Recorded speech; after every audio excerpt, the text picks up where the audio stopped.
no qual descobrem o significado da frase "Aqui há dragões". Jared cedeu ao impulso e olhou para trás, mas os goblins já não estavam lá. O grifo aterrou em cima de um carro, as suas garras fazendo ruído ao baterem no metal, machucando-o. Mal pousou, a criatura concentrou-se de imediato no arranjo e limpeza das suas penas, como se fosse um gato. Simon sorria de orelha a orelha, montado nas costas de Byron. Jared virou-se para Mallory, mas esta olhava fixamente para a vaca. O animal estava acorrentado ao chão, mugindo baixinho, com os olhos tão arregalados que se via o branco.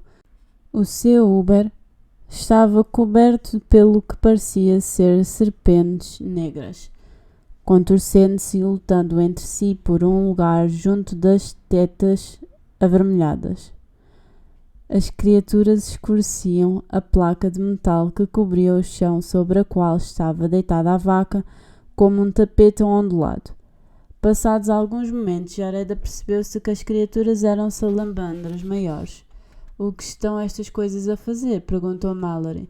A espada manchada de sangue pendia-lhe da mão e Jared sentiu uma vontade enorme de lhe atirar e limpá-la, antes que a irmã tivesse a oportunidade de reparar que estava suja. Em vez disso, aproximou-se da vaca. "Acho que estão a beber leite." Disse Simon, deslizando das costas de Byron. "Que estranho." Havia várias outras salamandras deitadas na terra, as escamas sem brilho e os corpos contorcendo-se. Eram bastante maiores do que as criaturas pequenas do tamanho de um dedo que Jared e Mallory tinham visto na fogueira. "Estão a mudar de pele", disse Simon. "O que são?" Jared abanou a cabeça. "São salamandras imunes ao fogo, mas não é suposto crescerem tanto como estas aqui. Quase parecem..." Mas não conseguiu dizer o que as criaturas lhe lembravam. Algo permaneceu escondido nos confins da sua mente, o que o perturbava. Nesse instante, Byron avançou a correr e agarrou uma das criaturas no bico, atirou ao ar e depois engoliu-a. De seguida agarrou noutra e depois noutra. Guloso, o grifo foi depois atrás de uma criatura ainda maior do comprimento do braço de Jared, que estava enrolada ao sol. A criatura virou-se a ele, sibilando, e de repente Jared tomou consciência do que tinha à sua frente. "São dragões", disse. "São todos dragões." Pelo canto do olho, Jared viu uma coisa rápida, como um chicote a mover-se na sua direção. Rodopiou, mas aquela coisa negra apanhou-o no peito. Caindo para trás, Jared apenas teve tempo de tapar a cara com as mãos, antes de o corpo compacto de um dragão, do comprimento de um sofá, passar por cima dele a correr. Bateu com a cabeça no chão e por momentos tudo ficou nublado. "Jared!" gritou Mallory. O dragão abriu a boca, mostrando centenas de dentes afiados como agulhas. Jared ficou petrificado. Estava demasiado assustado para se mexer. A sua pele ardia onde o corpo lustroso do dragão lhe tinha tocado. Mallory deu um golpe poderoso com a espada, acertando na cauda do dragão, que esguichou sangue negro, enquanto a criatura se virava para ela. Jared pôs-se de pé, tonto e trêmulo. Tinha a pele vermelha e o corte que tinha recebido há pouco lateava furiosamente. "Cuidado!" gritou. "Ele é venenoso." "Byron!" berrou Simon, apontando para a forma negra que corria atrás de Mallory. "Byron, apanha-o!" O grifo levantou o voo com um guincho. Desesperado, Jared seguiu Byron e Simon com o olhar. Como iria Mallory escapar ao dragão? A irmã cortava freneticamente o ar com a espada, mas o dragão era demasiado rápido. O seu corpo enroscava-se e pulava como uma serpente. As curtas patas frontais abriam-se e fechavam-se, tentando agarrar a rapariga, e tinha a boca tão escancarada que parecia querer engolir Mallory inteira. Ela não aguentaria muito tempo. Tinha de fazer alguma coisa. Jared agarrou na primeira coisa que encontrou, um pedaço de metal, e atirou-o contra o dragão. A criatura virou-se novamente e começou a avançar para ele, rápida como um raio, de mandíbulas abertas e sibilando. O grifo atacou do céu, as suas garras estendidas para agarrar o dragão e o bico rasgando-lhe as costas. O dragão enroscou-se à volta de Byron, enrolando a cauda com força suficiente para o estrangular. Simon agarrava-se desesperadamente enquanto as asas do grifo os elevavam novamente. O dragão torceu-se, cravando os dentes no corpo coberto de penas e pelo de Byron. As asas do grifo falharam, uma batida, e naquela queda súbita Simon escorregou-lhe das costas. Jared correu na direção do gêmeo, enquanto este caía desamparado no ferro velho.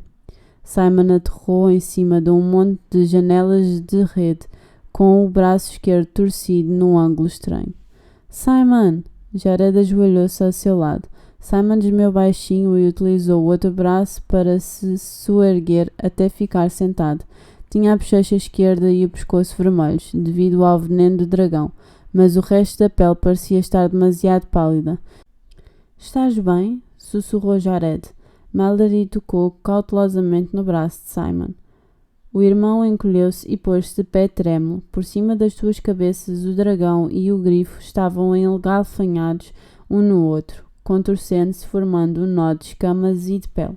O dragão tinha os dentes profundamente cravados no pescoço de Byron, que voava irregularmente. Ele vai morrer! Simon cochichou em direção à vaca e à sua massa de dragõezinhos ondulantes. O que vais fazer? Perguntou Jared. Quando Simon se virou de novo para eles, viram que as lágrimas lhe escorriam pelas faces. Diante do olhar de Jared, Simon, que nunca matara nada, que levava sempre as aranhas para fora de casa em vez de as matar, esborrachou a cabeça de um dos dragões bebés com o pé. A criaturinha guinchou e o chão ficou manchado com sangue de dragão, que derreteu a borda do salto do sapato de Simon. Olha, gritou ele, olha o que estou a fazer aos teus bebés. O dragão virou-se no ar e Byron aproveitou a oportunidade para lhe cravar o bico no pescoço, abrindo-o de um lado ao outro. O dragão ficou inerte nas garras do grifo. Simon, conseguiste! Exclamou Mallory. Simon ficou a olhar enquanto Byron pousava perto deles. Tinha as asas sujas de sangue e sacudiu o corpo. Depois, largando o corpo do enorme dragão, o grifo retomou a tarefa de comer os filhotes. Isto não está a correr como planeámos, disse Simon. Mas já estamos mais próximos do palácio, retorquiu Jared. A mãe deve estar lá. Achas que consegues continuar, Simon? Perguntou Mallory, muito embora não estivesse com melhor aspecto do que o irmão, com um corte na face e o casaco rasgado no ombro. Com ar sério, Simon assentiu com a cabeça. Eu consigo, mas não sei se o Byron consegue. Vamos ter de o deixar aqui, disse Jared. Acho que fica bem. O veneno não parece afetá-lo. Byron engoliu mais uma salamandra negra ondulante e olhou para os irmãos Grace com os seus olhos estranhos dourados. Com muito cuidado, Simon fez-lhe umas festas no bico. Pois é, ele parece gostar mais destes dragões do que da comida que eu lhe dava. Deixa-me ver o que posso fazer com esse braço, disse Mallory. Acho que está partido. Dito isto, usou a sua camisola interior para lhe atar o braço ao peito. Tens a certeza de que sabes o que estás a fazer? Perguntou Simon, encolhendo-se de dor. É claro que tenho, respondeu Mallory, atando firmemente o tecido branco. Os três irmãos marcharam em direção ao palácio. Este era uma estrutura maciça, feita do que parecia ser cimento ou estuque misturado com cascalho, vidro e latas de alumínio. O palácio tinha mais aspecto de ter sido moldado do que construído, parecendo em alguns sítios lava seca. As janelas tinham uma forma estranha, como se tivessem construído o edifício à volta dos refugos de material que ia encontrando.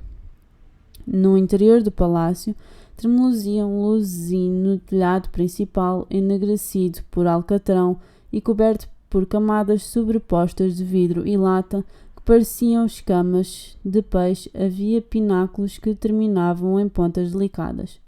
Conforme Jared se aproximava, reparou que o portão principal era feito de cabeceiras de camas velhas de latão. Do outro lado do portão havia um fosso profundo, escavado no solo, cheio de estacas afiadas de metal enferrujado e pedaços de vidro partido. A ponte levadiça estava aberta. Não era suposto haver goblins a guardar a entrada, ou coisa parecida, perguntou Mallory. Jared olhou em volta. Ao longe conseguia ver espirais de fumo que adivinham serem de acampamentos de goblins. Daqui a nada escurece, afirmou Simon. Isto parece-me fácil demais, comentou Jared, como se fosse uma armadilha. Armadilha ou não, temos de seguir em frente, declarou Mallory. Simon concordou com a cabeça. Jared continuava a achar que o irmão estava pálido demais e perguntou-se se estaria com muitas dores. Pelo menos a vermelhidão da pele tinha-se esbatido um pouco. Pisando cuidadosamente a ponte levadiça, Jared preparou-se psicologicamente para o que pudesse acontecer. Não parava de olhar para os pedaços dentados de vidro que se erguiam no fosso. De seguida atravessou a ponte a correr. Mallory e Simon pararam um pouco e correram atrás dele. Quando entraram no palácio, deram por si numa enorme sala feita de restos de materiais e algo que parecia ser cimento. As arcadas estavam enfeitadas com paralamas de aço cromado torcidos. Do teto, penduradas em correntes enferrujadas, pendiam calotas que brilhavam à luz bruxuleante de dúzias de velas amarelecidas, pingando cera. Embutida numa das paredes havia uma lareira suficientemente grande para assar Jared. Estava tudo sinistramente silencioso. Os passos dos três irmãos ecoavam nas divisões fracamente iluminadas e as suas sombras estendiam-se ao longo das paredes. As crianças avançaram, passando por sofás a cheirar a mofo, tapados com mantas poídas. Temos alguma coisa minimamente parecida com um plano? Perguntou Mallory. Não, respondeu Jared. Não, respondeu Simon. Shhh, disse Dedalete. Tenham cuidado, ouço qualquer coisa. Ali. Os irmãos Grace pararam por momentos, pondo-se à escuta. Ouvia-se um som leve que quase parecia música. Acho que vem dali, disse Jared, abrindo uma porta decorada com mais de uma dúzia de maçanetas. Dentro da divisão havia uma mesa alta e comprida, feita com uma tábua de madeira assente em cima de 3 cavaletes. A maior parte da mesa estava ocupada por velas grossas que cheiravam a cabelo queimado. Fios de cera derretidos corriam do tampo para o chão. Em cima da mesa havia também travessas de comida, bandejas compridas e gordurosas de sapos assados, de maçãs meio comidas, o rabo e espinhas de um grande peixe. À volta dos restos zumbiam um enxame de moscas ávidas e de algures na sala vinha uma série de notas musicais agudas. O que é aquilo? Perguntou Simon, espremendo-se para contornar uma cadeira enorme e solitária. Depois parou, olhando para algo que Jared e Mallory não conseguiam ver. Os 2 irmãos apressaram-se a ir para junto dele. No chão debaixo de uma janela aberta estava uma urna grande e ali, à luz tremelicante, Jared viu fadas presas em mel, afundando-se nele como se de aveia movediça se tratasse. O som que ele ouvira eram os seus gritinhos agudos. Simon meteu a mão na urna para libertar as fadas, mas o mel era pesado e colava-se às suas asinhas finas, rasgando-as. As criaturinhas guinchavam à medida que Simon depositava cada uma delas em cima da mesa, num amontoado molhado e peganhento. Um dos pequenos seres estava totalmente imóvel e jazia inerte como um boneco. Jared desviou o olhar, olhando pela janela. Achas que há mais lá dentro? Sussurrou Mallory. Acho que sim, respondeu Simon lá no fundo. Temos de continuar em frente. Jared dirigiu-se a outra porta. Sentia náuseas, só de pensar nas minúsculas criaturas fantásticas afogadas. O palácio está demasiado silencioso, observou Mallory, seguindo-o. O Mulgarath não deve cá estar sempre, retorquiu Jared. Talvez estejamos com sorte. Talvez possamos encontrar a mãe e pirar-nos daqui. Mallory assentiu com a cabeça, mas não pareceu muito convencida. Passaram por um mapa pendurado numa parede. Era muito parecido com o velho mapa de Arthur, mas os locais tinham outros nomes. Jared reparou que, por cima da ilustração do ferro velho, alguém tinha escrito Palácio de Mulgarat e no topo do papel, como título, leu Domínio de Mulgarat. Olhem, exclamou Simon. Tinham à sua frente uma divisão enorme com um trono no centro, rodeado por tapetes sobrepostos de padrões diferentes, todos carcomidos pelas traças. O trono era feito de metal, cujos pedaços tinham sido soldados uns aos outros e estavam retados em alguns sítios. Numa das extremidades da divisão havia uma escada em caracol, sendo cada degrau composto por uma tábua suspensa em duas correntes de metal compridas. A escadaria parecia uma teia de aranha, balançando levemente a cada bufada de ar. Àquela luz fosca, as escadas pareciam impossíveis de subir. Mallory trepou para o primeiro degrau, que balançou assustadoramente. Depois tentou subir para o segundo, mas as suas pernas eram demasiado curtas.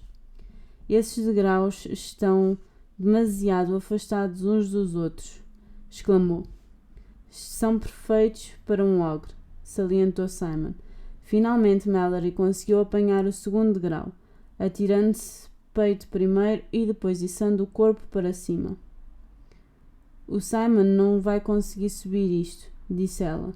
Consigo, não se preocupem, insistiu Simon, subindo desajeitadamente para o primeiro degrau. Mallory abanou a cabeça. Vais cair. Agarrem-se bem, disse Dedalete do capuz de Jared. Vai correr tudo bem. Nisto Jared observou com espanto enquanto os degraus se aproximavam uns dos outros e se mantinham imóveis para que os irmãos pudessem subi-los. Com o braço bom e a ajuda de Mallory, Simon subiu as escadas. É a tua vez, disse Dedalete. Ah, claro! Jared subiu as escadas. Mesmo com a ajuda do duende, o seu coração batia descompassadamente à medida que subia cada vez mais. O corte que tinha na mão ardia-lhe quando agarrava as correntes e, olhando para baixo, para a escuridão, sentiu-se momentaneamente tonto. No cimo da escadaria, os três irmãos deram por si num corredor com 3 portas, todas elas diferentes. Vamos tentar a do meio, sugeriu Simon. Acabámos de fazer tanto barulho, disse Mallory. Onde estão todos? Isto é sinistro. Temos de continuar, insistiu Jared, repetindo o que dissera momentos antes. Mallory suspirou e abriu a porta, a qual dava acesso a uma grande divisão com um varandim feito de pedras, todas diferentes umas das outras, e correntes. Na outra parede havia gigantescas janelas de catedral, com pequenos mosaicos translúcidos de fragmentos de vidro. A mãe das crianças estava num dos cantos da sala, amarrada, amordaçada e sem sentidos. No outro canto, pendurado no ar por cordas presas a uma roldana, estava o pai.